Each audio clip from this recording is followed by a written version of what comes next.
बिहार सबसे ज़्यादा ट्रेंड है और बिहार में सबसे ज़्यादा चर्चा हो रही है कि बिहार किस करवट बैठेगा। आपको याद होगा कि जैसे ही परिणाम आया था तो सम्राट चौधरी को कोई टेलीफोन ना वायरलेस नहीं आया था। भारतीय जनता पार्टी के और भी नेताओं के लग रहा है जिनको स्टार प्रचारक बनाया गया था। आपको याद होगा कि मैं बार बार ये बात कह रहा था कि नीतीश कुमार को कमज़ोर समझना या नीतीश कुमार को नज़रअंदाज करना कहीं एनडीए गठबंधन को भारी न पड़ जाए। पनोरमा ग्रुप, जो सोचता है वो करता है, आपके अपने सपनों का आशियाना। नमस्कार, एक बार फिर से आपका बहुत बहुत अभिनंदन करते हैं। भीतर की बात में आज आपके सामने एक ऐसी खबर लेकर के आए हैं जो आने वाले 24 घंटे के बाद अपना असर दिखाएगी। भीतर में जो बातें चल रही हैं, जिस बात को लेकर के लगातार पिछले एक सप्ताह से भी ज़्यादा समय से, जब से नरेंद्र मोदी को प्रधानमंत्री के रूप में चुना गया है उनके गठबंधन के साथियों द्वारा, उसकी सहमति दी गई है। उसके बाद आपने देखा कि सिलसिलेवार ढंग से सारी प्रक्रियाएं पूरी हो गई। लोकसभा का सत्र भी चल रहा है, उसमें बहुत सारी बातें भी हो गई, अभिभाषण भी हो गया राष्ट्रपति महोदया का।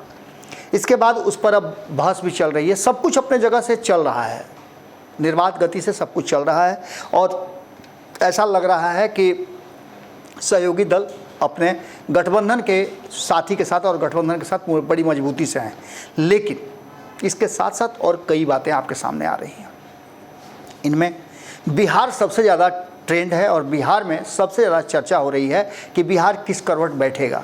हालांकि बिहार ने बिना शर्त नरेंद्र मोदी को समर्थन कर दिया और नरेंद्र मोदी ने बिहार को उसके बदले में जो कुछ भी देना था, यानी जनता दल यूनाइटेड की बात कर लें, हिंदुस्तानी अवाम पार्टी की बात कर लें या फिर एलजेपी की बात कर लें, अब बचे हुए उपेंद्र कुशवाहा हैं, उनके बारे में भी बहुत सारी चीज़ें चल रही हैं जो कहीं ना कहीं उनको भी एडजस्ट किया जाएगा। ये सब बातें कॉमन बातें हैं जो चल रही हैं। लेकिन हम आपके सामने क्यों आए हैं, विशेष क्या है, क्या भीतर में कहानी चल रही है?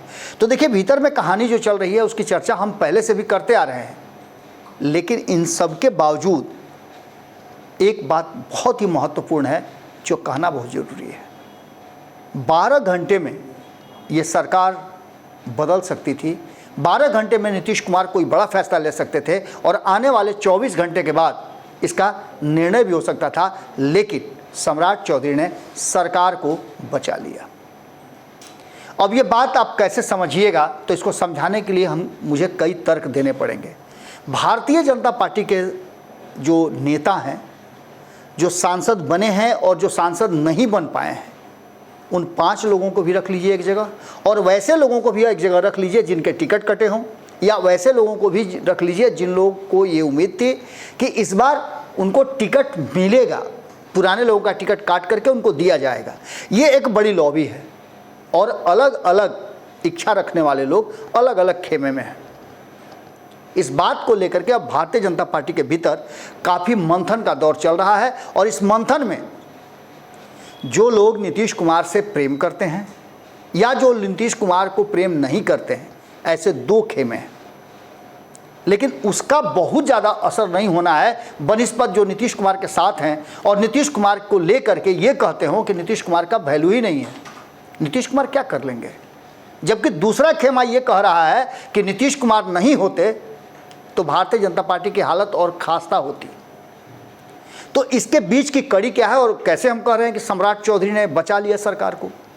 आपको याद होगा कि जैसे ही परिणाम आया था तो सम्राट चौधरी को कोई टेलीफोन ना वायरलेस नहीं आया था।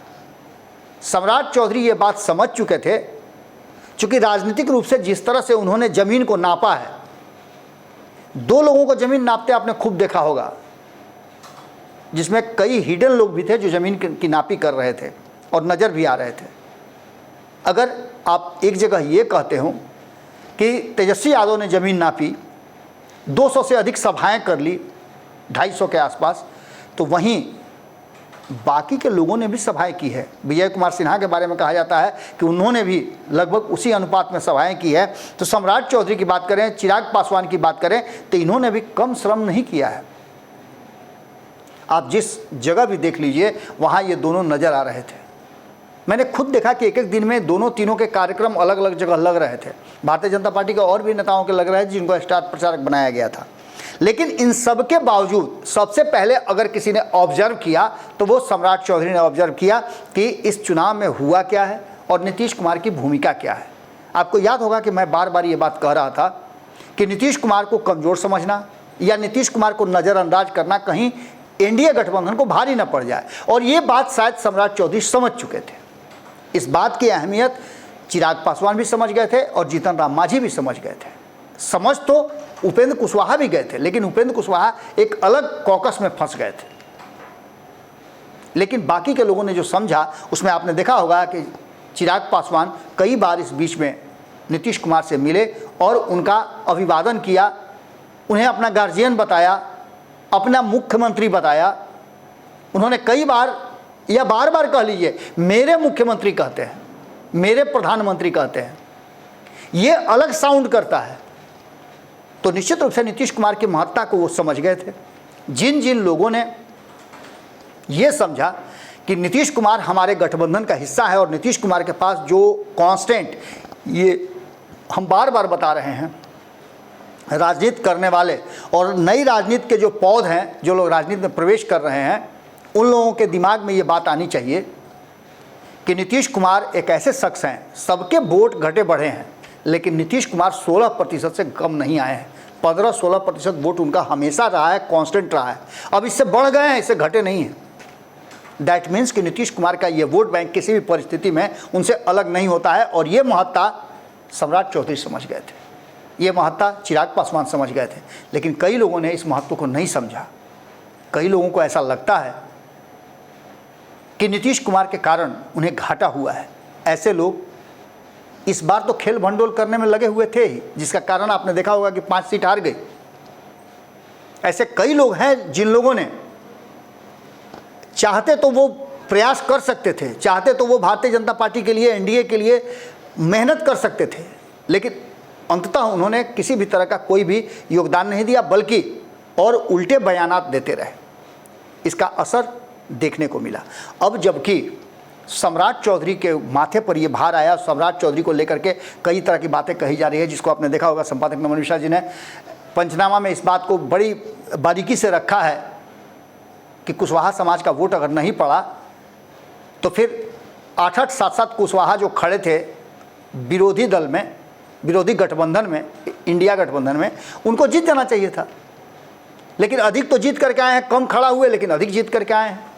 एक उपेंद्र कुशवाहा के हारने को लेकर के ये नहीं कहा जा सकता है, एक औरंगाबाद में कुशवाहा के जीत जाने से इंडिया गठबंधन से ये नहीं कहा जा सकता है कि उपेंद्र कुशवाहा और सम्राट चौधरी के वोट बैंक में सेंधमारी हुई है। हाँ, इतना जरूर हुआ है कि कुछ हद तक, कुछ प्रतिशत अपने लोगों की तरफ वोट जाता है, इसमें कोई दो राय नहीं है। तो जहाँ जहाँ कुशवाहा खड़े थे वहाँ कुछ वोट गया, लेकिन हार जीत नहीं हुआ। हार जीत सिर्फ 2 ही जगह हुई है और दूसरी जगह भी कुशवाहा ही जीता है। तो फिर कुशवाहा वोट बैंक कैसे कम हुआ?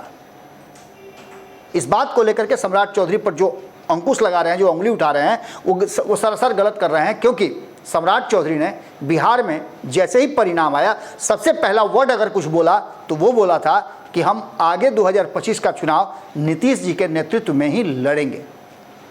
सम्राट चौधरी और नीतीश कुमार के रिश्ते कैसे हैं, इस बात से कोई इनकार नहीं कर सकता है, लेकिन उस रिश्ते को कितना मधुर बनाया है सम्राट चौधरी ने, ये आने वाले कुछ समय में आप देख सकते हैं।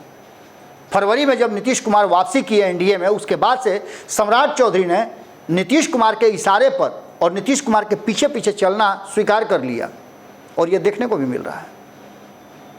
एक इशारे पर नीतीश कुमार के सम्राट चौधरी खड़े रहते हैं 24 घंटा, और ये देखने को मिला जब उन्होंने स्वीकार किया कि नीतीश कुमार के नेतृत्व में ही 2025 का हम चुनाव लड़ने जा रहे हैं। लेकिन कई लोगों ने इसमें खेल भंडोल कर दिया। अश्विनी चौबे, जिनके बयान को लेकर के काफ़ी कुछ हुआ है, नीतीश कुमार इन बयानों के बाद काफ़ी नाराज़ थे, और संजोग देख लीजिए कि इसी बीच में एक बैठक भी होने वाली थी। उन्होंने 29 तारीख को बैठक बुला लिया था, और इससे पहले इस तरह का माहौल खड़ा करना निश्चित रूप से नीतीश कुमार को उकसाने जैसा था, और इसका घाटा भारतीय जनता पार्टी और एनडीए गठबंधन को हो सकता था। लेकिन सम्राट चौधरी ने सारे मामले को कहीं ना कहीं अपने एक स्टेप पीछे हट करके स्वीकार कर लिया, और इस मामले को ही पूरा का पूरा डाइल्यूट कर दिया। संजय झा का बयान आप सुन लीजिए। संजय झा ने इस बात को लेकर के कहा है कि बिहार में एनडीए का मतलब नीतीश कुमार होता है, और ये बात सम्राट चौधरी खुल करके स्वीकार करते हैं। ये बात संजय पासवान ने खुलकर स्वीकार किया है। ये बात और भी कई नेता हैं जो खुल करके स्वीकार करते हैं, लेकिन कुछ लोगों ने इस संबंध को, इस रिश्ते को बिगाड़ने की कोशिश की थी, एक मामला उठाने की कोशिश की थी जिसको सम्राट चौधरी ने कहीं ना कहीं बंद कर दिया, उसको वहीं पर चेकमेट कर दिया। अब ऐसी स्थिति में सम्राट चौधरी ने एक बड़ा फैसला लिया है। आपको याद होगा कि ये लगातार सवाल सम्राट चौधरी पर उठाए जा रहे थे कि आप अब तक पगड़ी क्यों बांधे हुए हैं जब उसी नीतीश कुमार के साथ आप हैं। सम्राट चौधरी ने इस मामले को भी कहीं ना कहीं माना और उन्होंने पगड़ी उतारने का भी फैसला ले लिया है। जैसे कि जानकारी मिल रही है कि 2 जुलाई को वो अयोध्या में, जैसा कि पहले भी बोल चुके थे कि अयोध्या में जाकर के अपनी पगड़ी उतारेंगे, वो अयोध्या जाने की तैयारी कर चुके हैं। अयोध्या जाकर के वो अपनी पगड़ी उतारेंगे, इस बात को लेकर के उन्होंने ऐलान भी कर दिया है।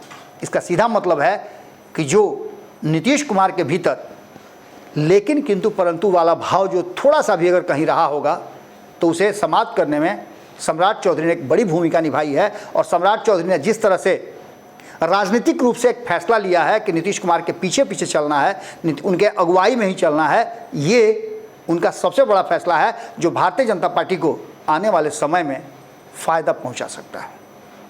क्या होगा ये तो आने वाला वक्त बताएगा, लेकिन सम्राट चौधरी ने पूरी तरह से जो लोग विस्फोटक मानसिकता के हैं, जो लोग गुटबाजी कर रहे हैं या जो लोग किसी भी तरह का इस तरह का बयानात दे रहे हैं जिससे कि एनडीए और भारतीय जनता पार्टी को घाटा हो, ऐसे बयानों को पूरी तरह से खारिज करते हुए सम्राट चौधरी ने एक बड़ा फैसला लिया है। पार्टी के प्रदेश अध्यक्ष के नाते भी उनका फैसला पूरी तरह से सटीक है और सरकार को बचाने में भी उनका फैसला अहमियत रखता है। विजय कुमार सिन्हा के बयान को आप सुन लीजिए तो उनके बयान को भी आपने सुना होगा, जिन्होंने किस तरह के बयान दिए थे। उन्होंने कहा था कि नहीं, कोई फैक्टर नहीं है, यहाँ जनता सबसे बड़ी फैक्टर है। अब इन सारी बातों को लेकर के सम्राट चौधरी निश्चित रूप से, जो भारतीय जनता पार्टी ने एक फैसला किया था सम्राट चौधरी के कंधे पर बिहार का भार देने का और 2024 का चुनाव लड़ने का, हो सकता है कि आगे भी 2025 का चुनाव भारतीय जनता पार्टी सम्राट चौधरी के नेतृत्व में ही लड़े। कोई अतिशयोक्ति नहीं होगी, क्योंकि सम्राट चौधरी ने चीज़ों को बड़ा ही बारीकी से गढ़ा है और उसे जैसा था वैसा रखा है। 30 सीटें कम नहीं होती हैं। जो परिस्थितियां बनी थी, जिस तरह की परिस्थिति थी, उस परिस्थिति में फैसला और सीट कहीं से कोई दिक्कत देने वाला नहीं है। आगे देखना दिलचस्प होगा कि किस तरह के रिश्ते चलते हैं और क्या कुछ होता है, लेकिन इतना तो तय मान के चलिए कि सम्राट चौधरी के रहते एनडीए गठबंधन और बिहार की सरकार को टस से मस नहीं होने देंगे। कोशिश उनकी लगातार जारी है, जो लग रहा है। और नीतीश कुमार भी ये बात समझ गए हैं कि सम्राट चौधरी एक मजबूत स्तंभ हैं जिनके कंधे पर सवार होकर के 2025 की लड़ाई जो है वो जीती जा सकती है। जुड़े रहिए भारत लाइव के साथ। भीतर की बात में हम आपसे यही विदा लेते हैं। हमारा आग्रह होगा कि आप हमारे भारत लाइव बिहार झारखंड चैनल पर भी विजिट कीजिए और वहाँ जाकर के देखिए, ब्रेकिंग खबरें जो हैं वहीं आती हैं और जो भी खबरें सबसे पहले देनी होती है वहीं आ रही हैं। बहुत बहुत धन्यवाद, नमस्कार। पनोरमा ग्रुप, जो सोचता है वो करता है। अगर ये वीडियो पसंद आई और वह बिहार के राजनीति और बिहारियत से सरोकार रखेनी तो सब्सक्राइब बटन दबा के चैनल के सब्सक्राइब कर ली। ओजे एगो घंटी बा, ओकरा बटन दबा देला से कुल सटीक और मारक खबर रुआ मुफ्त में मिल जाई। अगर रुआ पत्रकारिता के हमनी के नया प्रयोग में सहयोग कर चाहतानी तो ज्वाइन बटन दबा दी। पेटीएम नंबर नोट कर ली 9386816700। धन्यवाद।